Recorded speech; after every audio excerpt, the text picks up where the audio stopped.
오늘 다소 쌀쌀하지만 정말 아주 맑고 화창한 그런 안식일입니다. 우리 모든 성도들의 그 표정이 아주 행복하게 보입니다. 오늘 우리 모두에게 하늘 구원의 기쁨이 충만하고 또 하늘의 행복이 가득한 오늘 귀한 안식일 되시기를 바랍니다. 오늘 처음 오신 분, 또 오랜만에 뵙는 분들 진심으로 환영을 합니다. 지난주에 서부교회, 대구 서부교회 전도회를 잘 마치고 또 지난 일요일에는 대구 지역 연합 산상기도회를 다녀왔습니다. 창녕 하왕산.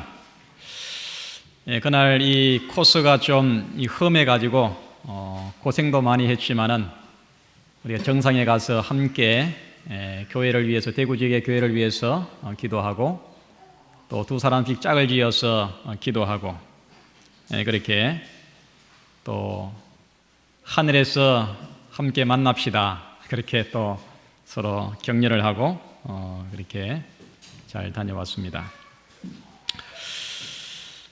이제 다음 주에는 또 저희 교회에 이제 전도회가 열립니다. 여러분, 아침에 그 안식학교 시간에 선교의 시간을 통해서 우리가 서로 다짐을 하고 결심한 것처럼 한 분이 한 사람씩을 꼭 인도해서 이번에 아름다운 그런 영혼 추수의 또 인도의 기쁨을 함께 나누게 되기를 간절히 바랍니다. 지난 수요일 11월 13일 중앙일보 사회면에 문화면에 마가 스님이 쓴 책이 소개가 되었습니다. 이 마가 스님은 지금 그 중앙대학교에서 내 마음 바로 보기라는 그런 이 교양 강좌를 열고 있는데 별명이 뭐냐 하면은 1초 마감이에요. 교양 강좌를 개설하자마자, 수강 신청을 받자마자 1초 만에 다 수강이 꽉 찬다고 해가지고 붙여진 별명입니다. 그만큼 인기가 많은 그런 시간입니다. 제가 그 소개된 내용을 쭉 보니까 많은 내용이 저에게 감동을 줬는데, 특별히 그 내용 중에 오늘은 내 남은 삶 중에 가장 젊은 날이다, 이렇게 학생들에게 희망과 또 비전을 제시를 하고, 그 다음에 또 한 내용이 뭐냐 하면 자기를 킬링해야 힐링이 된다. 이 문구가 아주 제 마음에 깊이 와닿았습니다. 힐링이라는 말은 요즘 참 유행하는 말입니다. 힐링. 우리가 작년에도 우리 청도 요양원에서 뉴스타트 힐링 캠프를 했잖아요. 뭐 힐링 캠프, 힐링 세미나,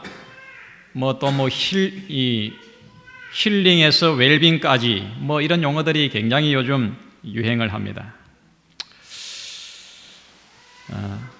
킬링해야 힐링이 된다. 이것은 어떻게 보면 성경의 핵심적인 진리고 또 이것이 십자가의 복음입니다. 마가복음 16장에 보면 예수님이 이렇게 말씀하셨습니다. 누구든지 제 목숨을 구원코자 하면 잃을 것이요, 누구든지 나를 위하여 제 목숨을 잃으면 찾으리라.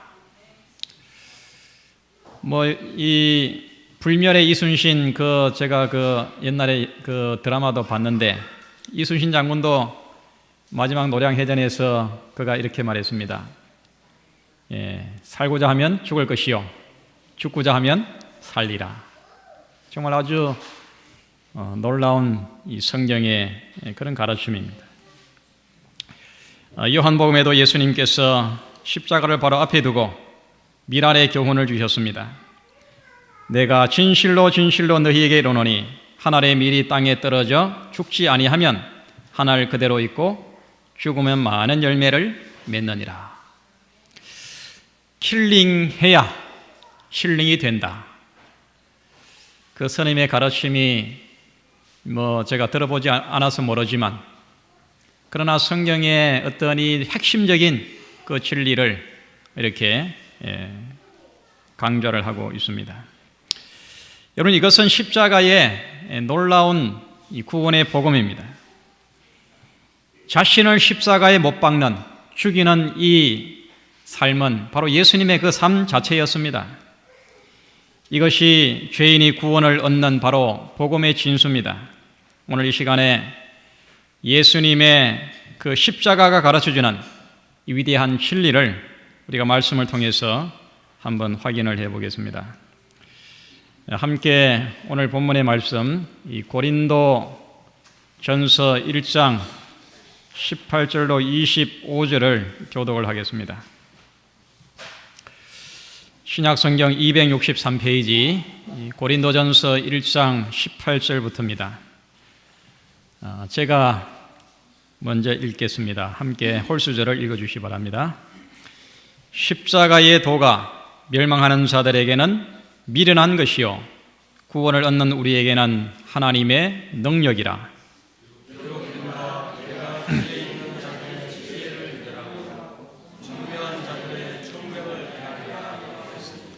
지혜 있는 자가 어디 있느뇨? 선비가 어디 있느뇨? 이 세대의 변사가 어디 있느뇨? 하나님께서 이 세상의 지혜를 미련케 하신 것이 아니뇨?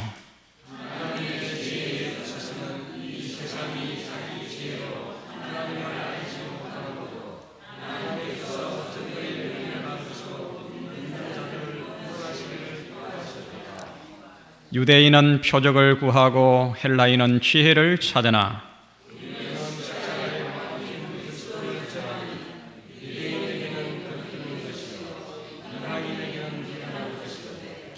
오직 부르심을 입은 자들에게는 유대인이나 헬라인이나 그리스도는 하나님의 능력이요 하나님의 지혜니라.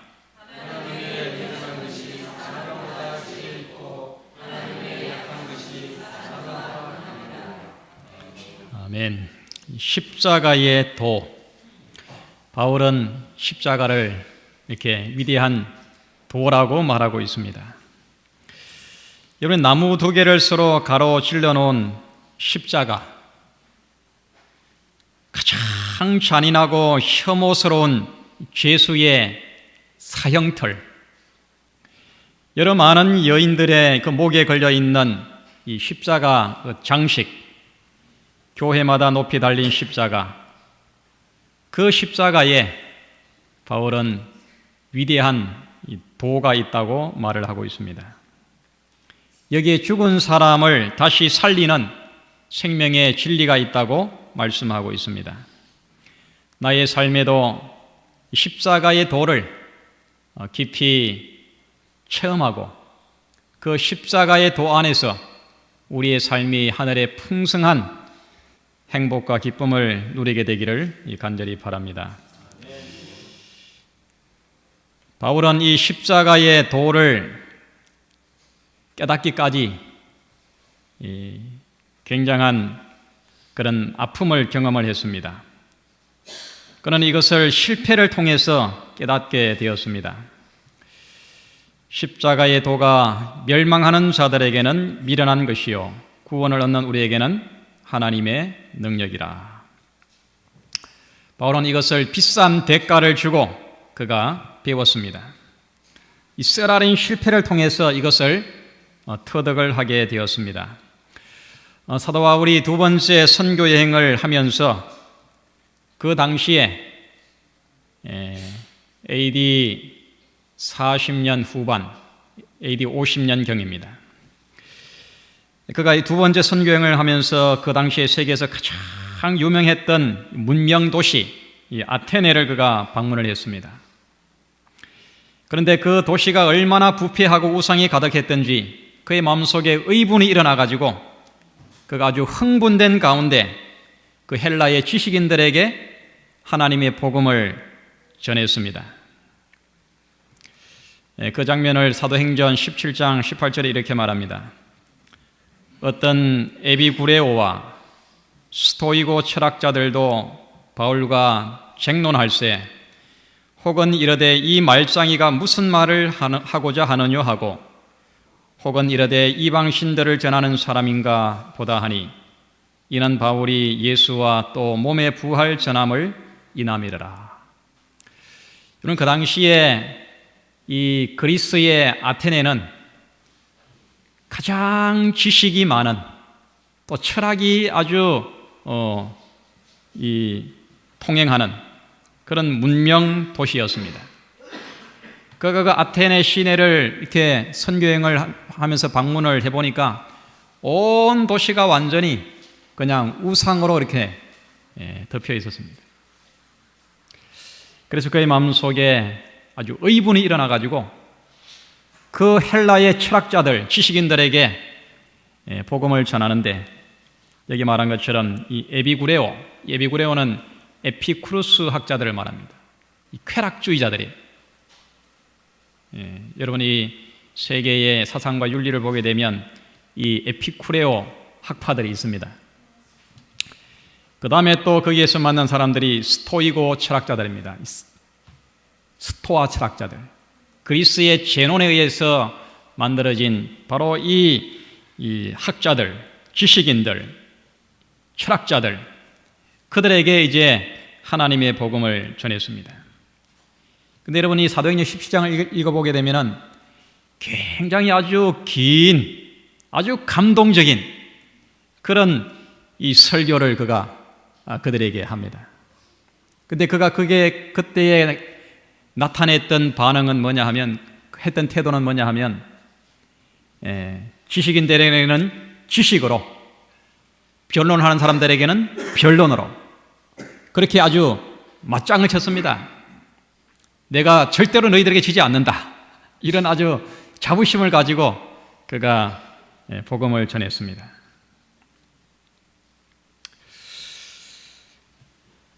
여러분, 이 아테네에서 그가 한 이 전도의 결과가 어땠을까요? 이렇게 변론에는 변론으로, 토론에는 토론으로, 지식에는 지식으로, 이렇게 철학에는 철학으로 맞짱을 쳤던, 그렇게 하면서 복음을 전했던 이 아테네스의 전도의 결과가 어땠을까요? 그가 정말 피를 토하며 열정을 다해서 전도했지만은 그 결과로 회심하는 사람은 불과 얼마 되지 않았습니다. 그러면서 그에게 돌아온 결과는 여기 말한 것처럼 이 말짱이라는 비난이었습니다. 말짱이. 이 말 잘하는 이 바울이 뭘 잘하는가 하면서 아예 그 기별에는 만문을 완전히 닫아버렸습니다. 그래서 이 사도행적 244페이지에 그것을 이렇게 설명합니다. 고린도에서 복음을 전함에 있어서 사도는 아덴에서 했던 활동과는 다른 방법을 따랐다. 이 아테네 전도를 마치고 그가 다음에 간 곳이 어디냐면 바로 고린도였습니다. 이 아테네에서 그가 했던 이 방식으로 인해서 그는 완전히 실패했어요. 그 결과로 복음을 받아들인 사람이 아주 몇 소수밖에 되지 않았습니다. 그래서 이제 그 다음 도시에 가가지고 전도할 때, 고린도에서 할 때는 아테네에서 했던 방법을 완전히 바꿔가지고 새로운 전략으로 그가 전도를 했습니다. 아덴에서 바울은 그의 전도 방식을 청중들의 성격에다가 맞추려고 노력하였다. 곧 논리에는 논리로, 과학에는 과학으로, 철학에는 철학으로 대응하였다. 그는 그렇게 해서 낭비된 시간을 생각하였을 때, 그리고 아덴에서 가르치기는 많이 하였으나 결실이 거의 없었다는 사실을 깨달았을 때 부주의하고 무관심한 사람들의 주목을 끌고자 노력함에 있어서 고린도에서는 다른 활동 계획을 따르기로 결정하였다. 그는 철저하게 아테네에서 실패했어요. 그리고 그 다음 선교지인 고린도에 가서 그는 전략을 바꾸었습니다. 말과 지식과 논리로서 영혼이 회심하는 것이 아니라 오직 영혼이 회심하는 것은 십자가만을 높이고 십자가의 예수 그리스도를 증거할 때만이 영혼이 회심한다는 사실을 깨닫고 그가 전도의 방법을 바꾼 것입니다. 사랑하는 성도 여러분, 이것이 우리의 경험과 신앙이 되기를 바랍니다. 우리는 십자가를 높여야 합니다. 십자가의 도를 증거해야 합니다. 십자가에 달리신 예수님, 십자가에서 이루신 하나님의 놀라운 구원을 우리는 전해야 되는 것입니다. 이것만이 사람을 회심시키고 그 다음에 구원을 가져다 주고 사람들에게 새로운 삶을 가져다 줄 수가 있는 것입니다. 여기 말한 것처럼 십자가의 도는 하나님의 능력과 지혜입니다. 십자가의 도가 멸망하는 자들에게는 미련한 것이요 구원을 얻는 우리에게는 하나님의 능력이라. 이어서 고린도전서 1장 24절에 이렇게 말합니다. 오직 부르심을 입은 자들에게는 유대인이나 헬라인이나 그리스도는 하나님의 능력이요 하나님의 지혜니라. 여러분, 십자가를 여기에서 도라고 할 만큼 그렇게 가치가 있고 위대합니까? 이방인들이 조롱했던 것처럼 오히려 십자가는 미련하고 끔찍스럽고 잔인하고 이 혐오스러운 것이 십자가입니다. 여러분, 죄인을 구원하는 데에 꼭 이 십자가의 이 방법 외에는 다른 방법이 없습니까? 없었습니까? 십자가 말고 다른 방법으로는 인류를 구원할 어떤 방책이 없었습니까? 이방인들이 조롱하는 것처럼 십자가는 미련한 것처럼 보입니다.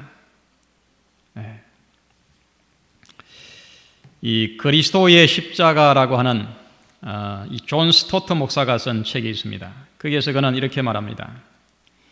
십자가는 가장 잔인하고 이 혐오스러운 형벌이다, 그렇게 말했어요.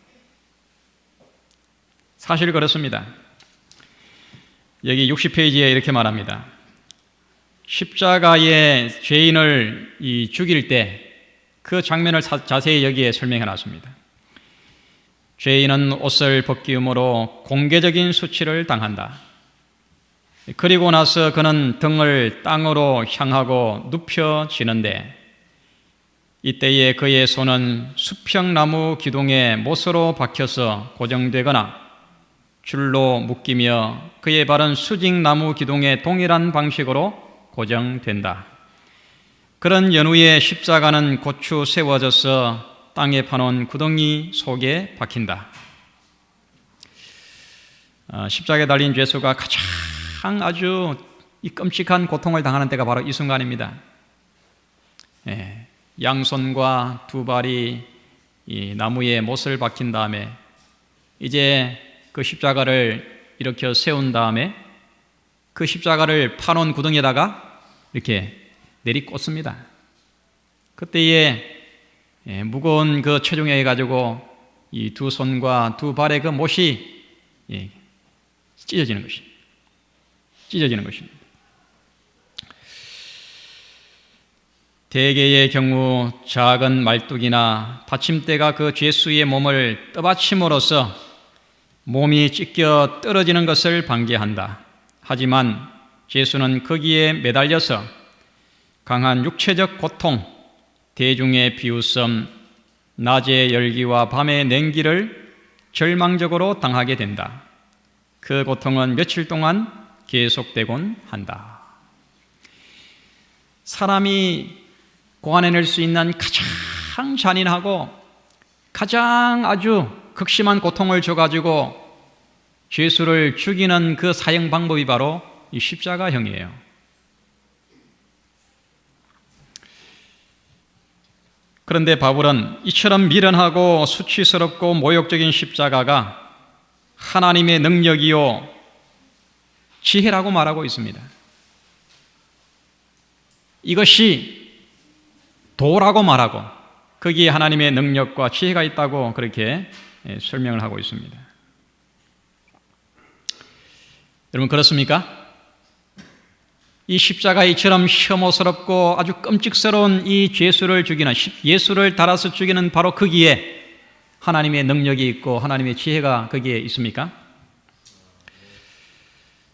여러분, 이 십자가의 길 외에는 죄인을 구원할 능력이 없었습니다. 이처럼 끔찍스럽고 혐오스럽게 하나님의 아들 독생자 예수를 죽이는 그 방법 외에는 죄악으로 찌들어버린 그 죄인의 마음을 회심시킬 방법이 없었어요.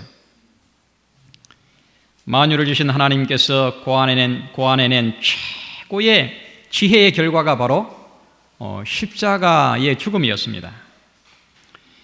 이 십자가는 죄인을 향한 하나님 아버지의, 하늘 아버지의 사랑을 가장 분명하고 가장 명확하게 보여주는 방법이었습니다. 그리고 하나님을 떠나서 죽을 수밖에 없는 아주 철저히 타락한 죄인이 회개하고 돌아와서 그 하나님의 사랑을 가장 명확하게 깨닫고 구원을 얻을 수 있는 바로 유일한 방법이 바로 이 십자가 방법이었어요.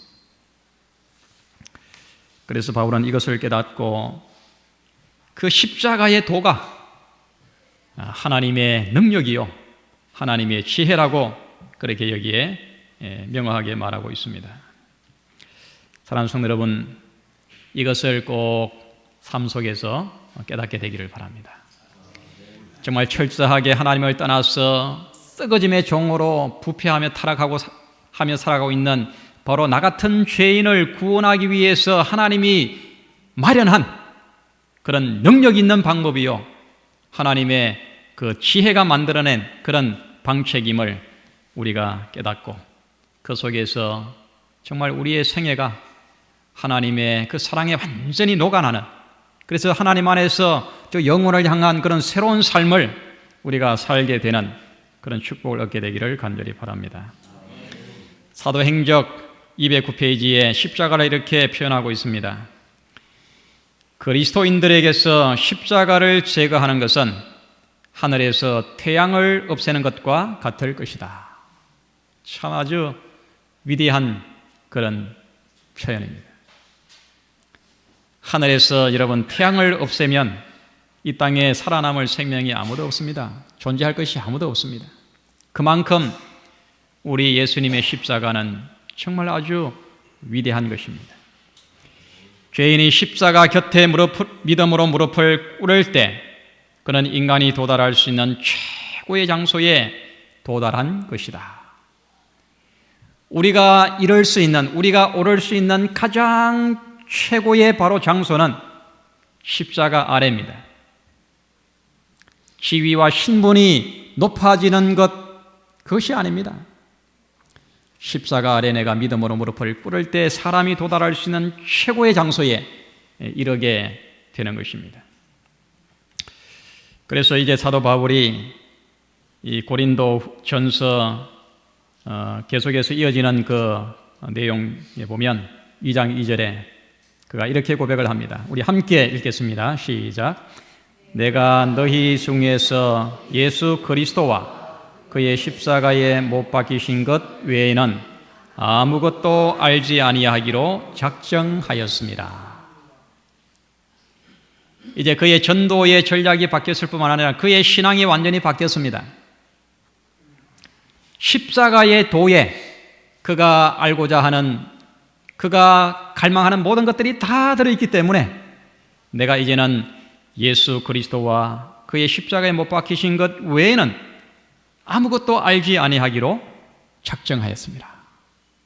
십자가 속에 그가 찾고 구하고 바라는 모든 것들이 다 들어있다는, 그래서 그것을 이제 더 깊이 알고자 하는 그의 신앙의 결심을 표현하고 있습니다. 사랑하는 성도들이시여, 십자가의 도를 더 깊이 깨닫게 되기를 간절히 바랍니다. 십자가는 학문 중의 학문이요 과학 중에 과학이요 철학 중에 철학입니다. 십자가의 구원의 능력과 지혜를 꼭 배우게 되기를 바랍니다. 그리고 날마다 십자가를 높이고 찬양하고 십자가를 증거하는 그런 생애가 되기를 간절히 바랍니다. 세 번째, 이 전도라고 하는 것은 이 죽었던 자가 살아나서 하는 것입니다. 좀 어려운 표현인데 십자가의 도를 깨달은 사람이 전도를 하는 것입니다. 고린도전서 1장 21절에 하나님의 지혜에 있어서는 이 세상이 자기 지혜로 하나님을 알지 못하는 고로 하나님께서 전도에 미련한 것으로 믿는 자들을 구원하시기를 기뻐하셨도다. 여러분, 아무리 뛰어난 말주변과 지혜로 어떤 지식으로 복음을 전한다 하더라도 그것 때문에 영혼이 회심하는 것은 아닙니다.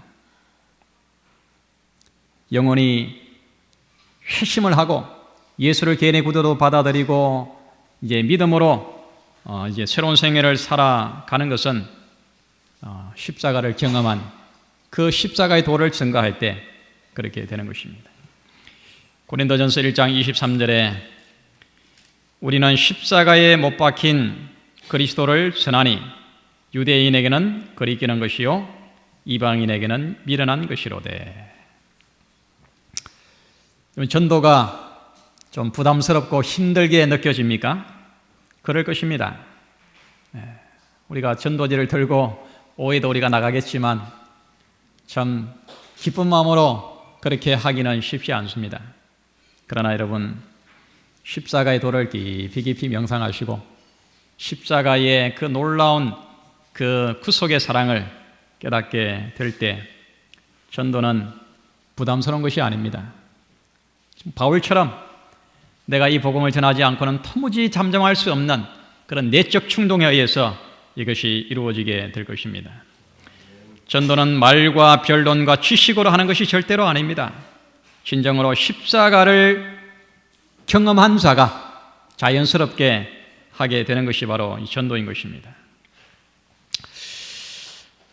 제가 올 여름에 열흘 동안 원주에 있는 재림 연수원을 다녀왔는데 정말 여러분 한번 바쁘지만 꼭 한번 다녀오시길 바랍니다. 거기 보면 일견 스케줄이 쭉 나와 있는데 거기에 맞춰가지고 신청해 하셔서 가면 됩니다. 그 연수원 연수 중에 한 목사님의 이 말씀이 아직도 마음에 깊이 남아 있습니다. 예수님께서 이 땅에서 행하신 그 본인에 관계된 이적 말고 예수님 행하신 최고의 이적이 뭐냐 하면 죽은 나사로를 살린 것입니다. 죽은 자를 살린 이적을 예수님이 3번 행하셨는데 그 중에도 나사로는 죽은 지 나흘이 돼가지고 이미 썩어서 장사 지내서 썩어서 냄새나는 그를 다시 살려냈습니다. 여러분, 이 이적을 믿으시죠? 우리 예수님은 부활이요 생명이십니다. 어떤 생명 없이 완전히 썩어서 송장이 되고 완전히 흙이 된 그런 존재라 하더라도 말씀 앞에 다시 살아나는 것입니다. 이 최대의 이적을 예수님께서는 그가 십자가에 달리기 바로 전에 이 이적을 행했습니다. 그때 이 목사님께서 이 나사로의 이 이적을 가지고 이렇게 말했습니다. 전도는 죽었던 자가 살아나서 하는 것이다.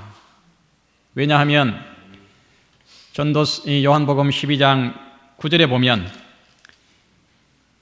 이제 예수님께서 이 예루살렘에 나귀를 타시고 이제 입성을 하시고 그 예수님이 나귀를 타시고 입성할 때에 그 말곶빌이 나귀의 곱비를 잡고 예수님을 인도했던 사람이 누구냐 하면 바로 이 나사로예요. 죽었다가 살아난 나사로가 예수님을 지금 이렇게 인도하고 있습니다.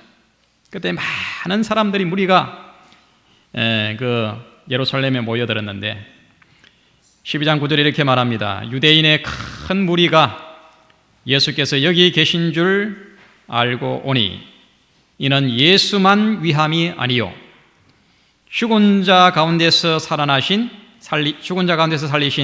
나사로도 보려 함이라. 여러분, 죽었다가 썩어져서 완전히 송장이 된 그를 살아난 그 나사로를 사람들은 보기 위해 가지고 막 구름대처럼 몰려들었습니다. 예수만 보려고 하는 것이 아니라 나사로도 보려고 그렇게 사람들이 구름대처럼 몰려든 것입니다. 여러분, 이 전도는 이것이 바로 전도인 것입니다. 죽었다가 산 사람이 그냥 자기를 보여주는 것이 바로 전도인 것입니다. 제가 지난주에 대구 서부교회에서 전도회를 했는데, 전도회 총 제목을 너는 피투성이라도 살라라는 제목으로 이렇게 말씀을 전했습니다. 이 말씀은 에스겔서 16장 6절에 있는 말씀입니다. 너는 피투성이라도 살라. 제가 부산 위생병원에 3년 동안 그 임상 목회를 할 때, 제가 이 병원에서 했던 일이 뭐냐 하면, 환자들 방문하는 것이, 병실을 방문하면서 환자들을 이제 방문하는 것이었습니다. 아침에 출근을 하면 그날 수술받을 이 환자들 스케줄을 이렇게 보면서 병실마다 다 다니면서 이제 기도를 해주고, 여러분, 수술을 앞두고 이 침상에 이 병실에 이 침대에 누워 있을 때 그 마음이 어떻겠습니까? 여러분, 아무리 뭐 사소한 어떤 작은 수술이라 하더라도 굉장히 두렵습니다. 마취를 하고 칼을 손에 대는 것이 얼마나 두려운지 몰라요. 그래서 그들에게 이제 고면을 하고 기도를 하고, 그 다음에 이제 아침, 오전, 오후로 계속해서 이제 했던 일이 환자 방문이었어요. 여러분, 병을 얻어가지고 이 병상에 누워 있으면 별의별 생각이 다 듭니다. 하나님이 나를 버리셨나? 왜 하필 나에게 이런 이 불행이 왔을까? 삶을 저주하고 원망하고 그럽니다. 그런데 이제 거기서 제가 만난 한 환자가 직원 남편이었는데, 뭐 완전히 타락한 생활을 하다가 병이 걸려가지고 입원을 했어요. 이분과 이게 계속 이렇게 상담을 하고 그렇게 친해지고 그래가지고 이분이 이제 얼마 있어가지고 퇴원을 했습니다. 그래서 이제 제가 주로 오후에는 이제 퇴원한 환자들, 연결된 환자들 이렇게 가정을 방문했는데, 그분 집에 방문을 갔어요. 가서 제가 그때 드렸던 이 권면의 말씀이 바로 이 말씀이었습니다.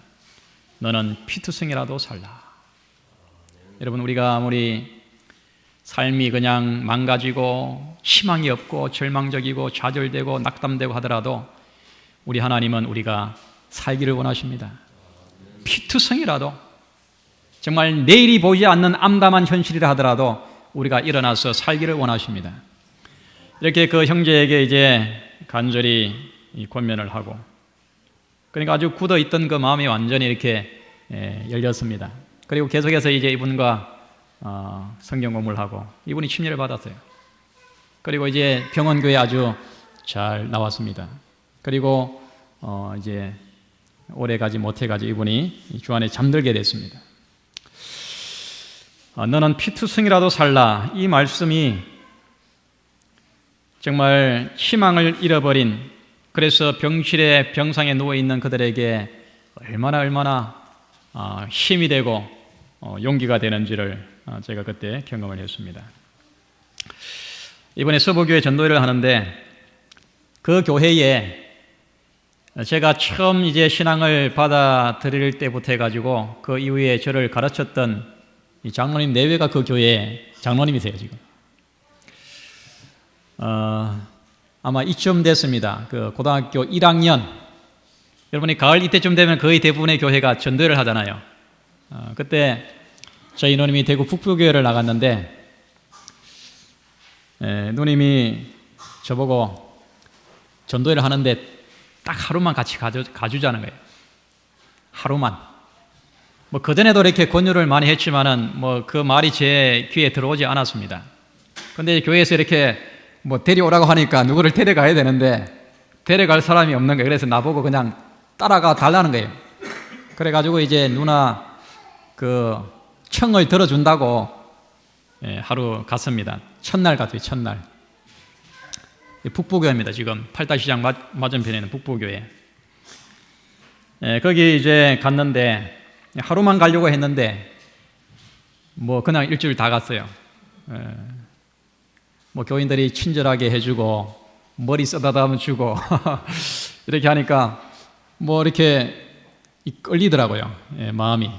그래서 이제 일주일 참여를 하고 그 이후에 이제 안시로의 학생반에 쭉 이렇게 나갔는데 그 장로님, 서북에 현재 계시는 그 장로님이 성경도 가르쳐 주시고 지도해 주시고 그랬습니다.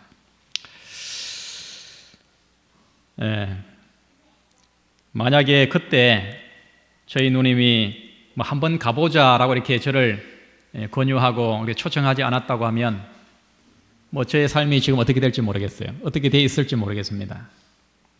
그 이후에 뭐 교회 나갈 기회가 있었을지 모르지만 어떻게 됐든 그 어떤 권유를 통해 가지고 교회에 발을 들여놓게 되고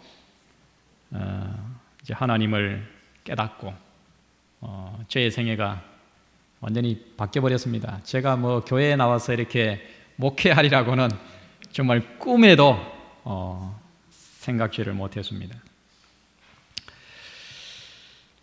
여러분, 사람의 어떤 이 장래는 아무도 모릅니다. 사람이 바뀌는 것은 아무도 장담을 못해요. 정말 그 속에 진리가 들어가고 하나님의 사랑이 느껴지고 그 다음에 복음을 깨닫게 되면 사람이 바뀌는 것은 순식간입니다. 아무도 모르는 것입니다. 여러분, 이제 다음 주에 우리가 이 복음의 잔치를 우리가 준비하고 있는데 정말 우리 목사님의 말씀이 정말 감동이 있을 것입니다. 여러분, 아직도 이렇게 모셔올 어떤 분이 구체적으로 이렇게 정해지지 있지 않다 하더라도 지금부터라도 이렇게 한 분을 정하셔가지고 초청하시기 바랍니다. 한번 가보자. 여러분, 그 결과는 아무도 모르는 것입니다. 그렇게 해서 여러분, 한 분이 이 한 영혼을 꼭 데리고 오셔서 정말 이 복음의 잔치를 통해 가지고 새롭게 인생을 출발하는 놀라운 그런 감격과 기쁨을 우리가 함께 경험하게 되기를 바랍니다. 무엇보다도 우리 전 성도가 여러분 바쁜 일을 다 일단 뒤로 제쳐놓고 혹시 모셔오는 분이 없다 하더라도 여러분 참여하는 것이 정말 이 성회를 돕는 것입니다. 여러분, 이 전도에는 어떤 복음의 열기가 있어야 됩니다. 어떤 뜨거움이 있어야 됩니다. 연세 높으시다 하더라도 또 바쁜 우리 청년들이라 하더라도 여러분 꼭 참여하셔서 이번에 정말 우리 교회가 다시 한번 새 영혼을 우리가 하나님께 드리고 또 우리 모두가 함께 기뻐하고 하나님의 구원을 찬송하는 그런 놀라운 복음의 성회가 되기를 간절히 바랍니다. 교회정은 2권 31페이지에 비록 선을 위한 그대의 노력이 99번이나 성공하지 못하고 모욕과 비난과 미움만을 받았을지라도 100번째 성공을 하고 영원히 구원을 받을 것 같으면 그것은 얼마나 놀라운 승리를 이룩한 것인지 한 영혼이 사단의 손아귀에서 벗어나고 유익을 얻었으며 용기를 얻게 되었다. 이것은 그대의 온갖 노력에 대하여 1000배나 갚아줄 것이다. 여러분, 와 보라고 정중하게 친절하게 그러나 여러분 인내하면서 그렇게 복음의 잔치로 초청을 하시기를 바랍니다. 십자가의 도, 이것은 하나님이 죄인을 구원하기 위해서 마련한 놀라운 능력이요 하나님의 지혜임을 다시 한번 깨닫게 되기를 바랍니다. 이제 우리는 복음을 나누어줘야 됩니다. 그래서 영혼을 살려야 됩니다.